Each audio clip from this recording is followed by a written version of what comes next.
Persianization or Persianization is a sociological process of cultural change in which something non-Persian becomes Persianate. It is a specific form of cultural assimilation that often includes language assimilation. The term applies not only to cultures, but also to individuals, as they acclimate to the Persian culture. Historically, the term was commonly applied to changes in the culture of non-Iranian peoples living within the Iranian cultural sphere, especially during the early and middle Islamic periods such as Arabs, and various Caucasian, such as Georgian, Armenian, and Dagestani, and Turkic peoples including the Seljuqs, Ottomans, and Ghaznavids. The term has also been applied to the transmission of aspects of Persian culture, including language, to the non-Persian peoples in areas surrounding Persia, modern-day Iran, such as Turkey and Central Asia. Unlike the ancient Greeks or the Roman Empire, the ancient Persian Achaemenid Empire was not concerned with spreading its culture to the many peoples it conquered. Arguably the first recorded episode of Persianization dates back to Alexander the Great, who after conquering the Persian Empire in the 4th century BCE adopted Persian dress, customs, court mannerisms, married a Persian princess, statesira too, and made subjects cast themselves on their faces when approaching him, in Persian style, known to Greeks as the custom of proskynesis, a symbolic kissing of the hand that Persians paid to their social superiors. Persian dress and practices were also observed by one Pisistratus, who was later made satrap of Persis, where he conciliated the favor of the Persians to his rule, in exchange for those of Macedonians. After the fall of Sasanian dynasty in 651, the Umayyad Arabs adopted many of the Persian customs, especially the administrative and the court mannerisms. Arab provincial governors were undoubtedly either Persianized Arameans or ethnic Persians. Certainly Persian remained the language of official business of the Caliphate until the adoption of Arabic toward the end of the 7th century, when in 692 minting began at the Caliphal capital, Damascus. The new Islamic coins evolved from imitations of Sasanian coins, as well as Byzantine, and the Pahlavi script on the coinage was replaced with Arabic. The Abbasids, after 750, established their capital in Iraq, eventually at Baghdad. A shift in orientation toward the east is discernible, encouraged by increased receptiveness to Persian cultural influence and the roots of the Abbasid revolution in Khorasan/modern-day Afghanistan. 16th century till 18th century. This period saw the rise of two major powers in West Asia, namely that of the Persian Safavids and Ottoman Turks.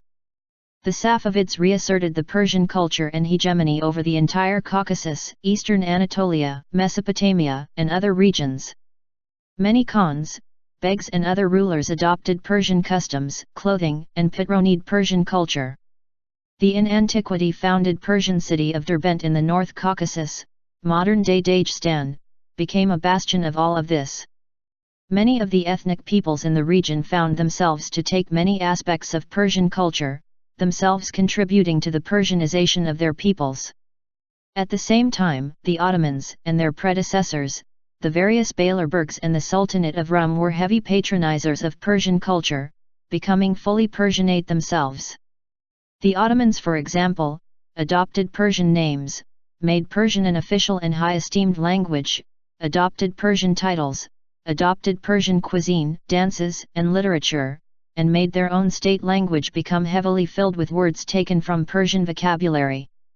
The Mughal or Mughal Empire was an Islamic imperial power that ruled a large portion of Indian subcontinent, which beginning in 1526, they invaded and ruled most of Hindustan, South Asia, by the late 17th and early 18th centuries and ended in the mid-19th century.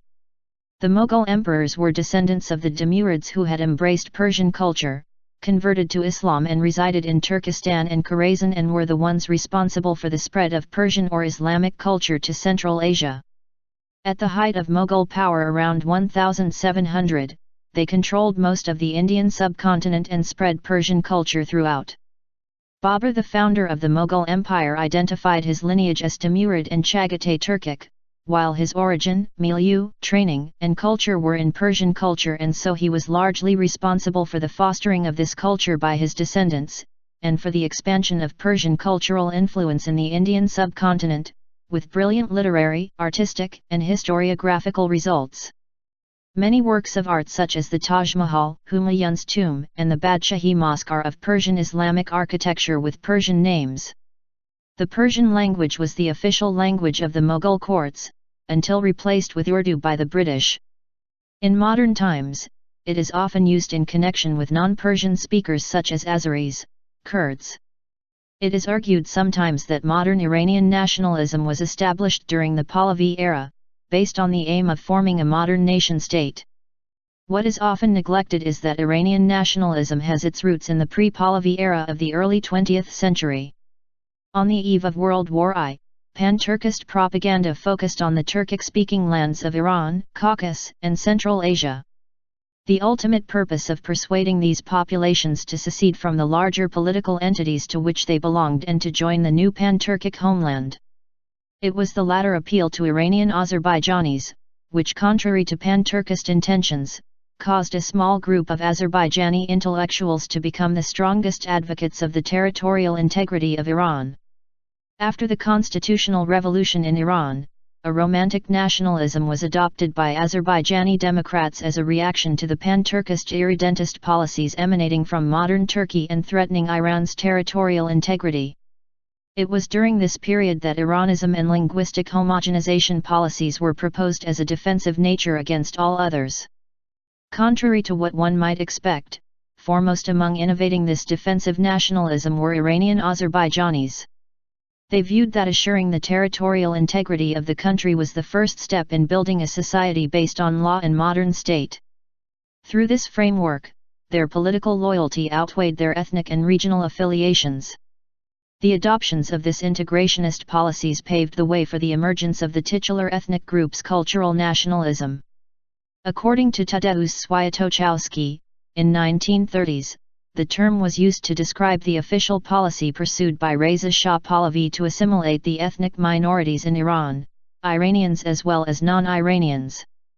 In particular, within this policy the Azerbaijani language was banned for use on the premises of schools, in theatrical performances, religious ceremonies, and in the publication of books.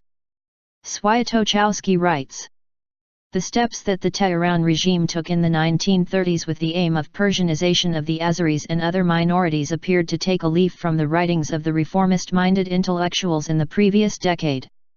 In the quest of imposing national homogeneity on the country where half of the population consisted of ethnic minorities, the Pahlavi regime issued in quick succession bans on the use of Azeri on the premises of schools, in theatrical performances, religious ceremonies, and, finally, in the publication of books.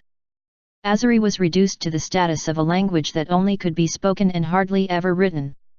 As the Persianization campaign gained momentum, it drew inspiration from the revivalist spirit of Zoroastrian national glories. There followed even more invasive official practices, such as changing Turkic-sounding geographic names and interference with giving children names other than Persian ones. While cultivating cordial relations with Kemalist Turkey, Reza Shah carried on a forceful deturkification campaign in Iran. The effects of Persian hegemony in the eastern part of the Muslim world was strongly felt in the neighboring regions of South Asia, particularly those adjacent to the Iranian plateau. Culturally, Persia had long contact with the natives of the Indus region, and cultural exchanges definitely took place for millennia even before the original Achaemenid Empire conquered the Indus Valley, modern-day Pakistan, in the 6th century BCE. Persian was the official language and lingua franca of northwest India, modern-day Pakistan, beginning with the Islamic conquest of northern India by the Delhi Sultanate in the 13th century, up until 1849 when the British officially abolished its use and replaced it with Urdu, now the national language of Pakistan and an official language spoken in North India. Further east, and as a result of centuries of foreign, Central Asian rule, India quickly adopted/assimilated several Persian cultural features, including column-based architecture, especially employing Persian-style colonnades and decorations for the columns themselves. More importantly, the Achaemenids' use of Aramaic as the official language of the empire and their use of its associated script introduced a new system of writing to the Asian subcontinent. Persian vocabulary found its way into the Hindustani dialects of the Indo-Gangetic plain, leading to a standard language known as Karabali. Karabali has 4 standardized registers: Standard Hindi, Urdu, Dakhani and Rikta. Standard Hindi, also High Hindi, Nagari Hindi, is used as the lingua franca of northern India, the Hindi belt. Citation needed. Urdu is the lingua franca of Pakistan, Dakhani is the historical literary dialect of the Deccan region, and Rikta is a highly Persianized register of Urdu used in poetry. As in post-independence India, Persian culture and vocabulary was strongly associated with outside influence in general and Islam in particular. Indian and Hindu nationalists developed a Sanskritized and a Persianist register of Karabali which they named Shuddh Hindi, i.e. pure Hindi, whereas Urdu retained its extensive Persian heritage, as well as eclectic borrowings from Arabic and to a lesser extent, Sanskrit, as part of an unbroken continuum in its linguistic development. Both were made official languages of India. However, certain Persian terminology remains in Standard Hindi, and colloquial Hindustani, a sort of Urdu Hindi common ground, across northern India retains large quantities of Persian vocabulary. Persianization and urbanization. In the early history of Afghanistan as an independent country, many Pashtuns moved into urbanized areas and adopted Dari Persian as their language. As a result, many ethnic Pashtuns in Afghanistan will identify themselves as Tajiks, while still having Pashtun names, such as a last name with the suffix zay, simply because of speaking Dari and being assimilated into the culture of the Tajiks in the country, a process known as detribalization. This is especially seen with the Kabulis, or those long-established families hailing from Kabul, usually Pashtuns completely immersed in Persian culture. In Pakistan, a similar pattern occurs concurrent with urbanization, when Pashtuns assimilate into the country's national Urdu-speaking culture.